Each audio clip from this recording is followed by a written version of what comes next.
మనందరికీ పాస్పోర్ట్ అంటే ఒకే రంగు నీలం బ్లూ అని తెలుసు. కాని మీకు తెలుసా, భారతదేశంలో పాస్పోర్ట్లు నీలం మాత్రమే కాదు, తెలుపు, నారింజ, ఎరుపు రంగుల్లో కూడా లభిస్తాయి. అయితే ఈ రంగులు ఎందుకు వేరువేరుగా ఉంటాయి? ఎవరికి ఏ పాస్పోర్ట్ వస్తుంది? సాధారణ passport, diplomatic passport, workers passport, వీటిల్లో ఏది ఎక్కువ ప్రయోజనకరమైంది?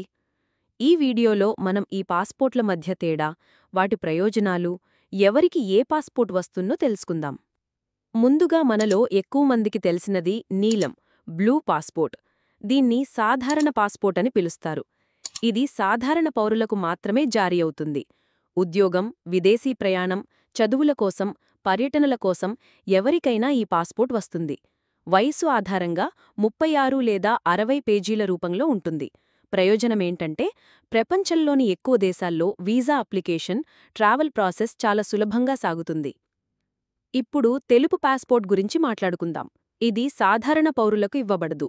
సర్కారు అధికారులకు, డిప్లొమాటిక్ మిషన్ లేదా విదేశీ ప్రభుత్వ పనుల కోసం వెళ్లేవారికి ఇస్తారు.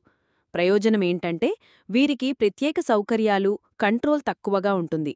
వీరి ప్రయాణం త్వరగా ఆమోదించబడుతుంది. కొన్ని సంవత్సరాల క్రితం ఒక కొత్త రకం పాస్పోర్ట్ ప్రకటించారు, ఆరెంజ్ పాస్పోర్ట్. ఇది ఎక్కువగా అన్స్కిల్డ్ వర్కర్స్ కోసం రూపొందించారు. గల్ఫ్ దేశాలకు లేదా ఇతర ఉద్యోగాల కోసం వెళ్లేవారికి ప్రత్యేకంగా ఇవ్వబడుతుంది. ప్రయోజనమేంటంటే, ఈ పాస్పోర్ట్ కలిగిన వ్యక్తుల వివరాలు ఇమ్మిగ్రేషన్ సమయంలో సులభంగా గుర్తించబడతాయి. తద్వారా వారిని మోసగాళ్ల నుండి, అనధికార ఏజెంట్ల నుండి రక్షిస్తారు.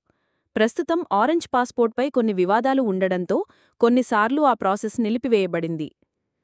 మరొక ముఖ్యమైన రకం ఎరుపు, రెడ్ లేదా మరూన్ పాస్పోర్ట్. ఇది ఉన్నతాధికారులు, డిప్లొమాట్స్కు మాత్రమే జారీ అవుతుంది. ప్రయోజనమేంటంటే, వీరికి అంతర్జాతీయ స్థాయిలో ప్రత్యేక ప్రివిలేజెస్ ఉంటాయి. వీసా ఫ్రీ ఎంట్రీలు కూడా చాలా దేశాల్లో లభిస్తాయి. మరి ఏ పాస్పోర్ట్ ఉత్తమం? సాధారణ పౌరులకు నీలం పాస్పోర్ట్ సరిపోతుంది. అధికారులకు వైట్, డిప్లొమాట్స్కు రెడ్, కార్మికులకు ఆరెంజ్ వస్తాయి. ప్రతి పాస్పోర్ట్ రంగు దాని ఉపయోగాన్ని బట్టి ప్రత్యేకంగా ఉంటుంది.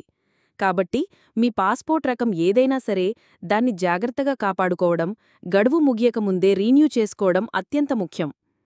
ఈ వీడియో మీకు నచ్చితే లైక్ చేయండి, షేర్ చేయండి. మరిన్ని ఇలాంటి ఆసక్తికరమైన విషయాల కోసం మా ఛానల్ను సబ్స్క్రైబ్ చేయండి.